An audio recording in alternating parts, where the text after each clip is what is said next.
एकलव्य की गुरु भक्ति।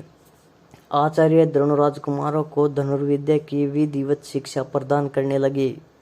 उन राजकुमारों में अर्जुन के अत्यंत प्रतिभावान तथा गुरु भगत होने के कारण वे द्रोणाचार्य के प्रिय शिष्य थे। द्रोणाचार्य का अपने पुत्र अश्वत्थामा पर भी विशेष अनुराग था, इसलिए धनुर्विद्या में वे भी सभी राजकुमारों में अग्रणी थे। किंतु अर्जुन अश्वत्थामा से भी अधिक प्रतिभावान थे।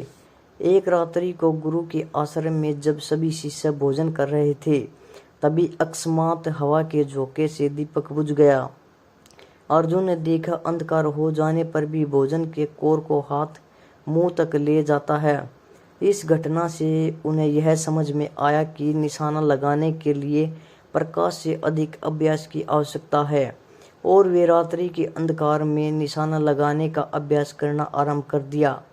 गुरु द्रोण उनके इस प्रकार के अभ्यास से अत्यंत प्रसन्न हुए।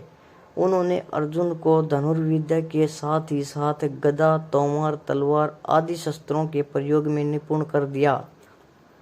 उन्हीं दिनों हिरण्यधनु नामक निषाद का पुत्र एकलव्य भी धनुर्विद्या सीखने के उद्देश्य से द्रोणाचार्य के आश्रम में आया, किंतु निम्न वर्ण का होने के कारण द्रोणाचार्य ने उससे अपना शिष्य बनाना स्वीकार नहीं किया।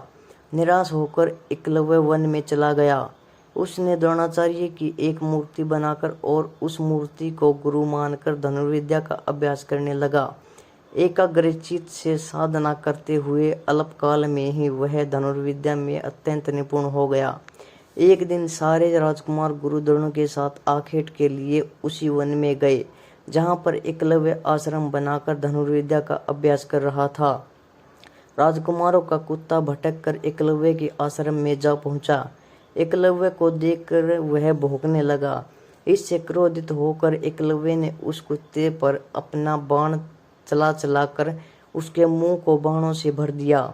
एकलव्य ने इस कौशल से बाण चलाए कि कुत्ते को किसी प्रकार की चोट नहीं लगी, किंतु बाणों से बिंध जाने के कारण उसका भौंकना बंद हो गया।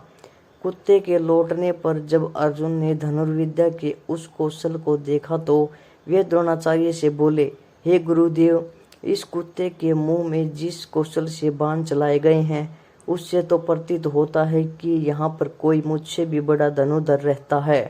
अपने सभी शिष्यों को लेकर द्रोणाचार्य एकलव्य के पास पहुँचे और पूछे, हे वत्स, क्या ये बाण तुम्ही ने चलाए हैं? एकलव्य के स्वीकार करने पर उन्होंने पुनः प्रश्न किया, तुम्हें धनुर्विद्या की शिक्षा देने वाले कौन हैं? एकलव्य ने उत्तर दिया, गुरुदेव, मैंने तो आपको ही गुरु स्वीकार करके धनुर्विद्या सीखी है। इतना कहकर उसने द्रोणाचार्य की उनकी मूर्ति के समक्ष ले जाकर खड़ा कर दिया। द्रोणाचार्य नहीं चाहते थे कि कोई अर्जुन से बड़ा धनुर्धारी बन पाए।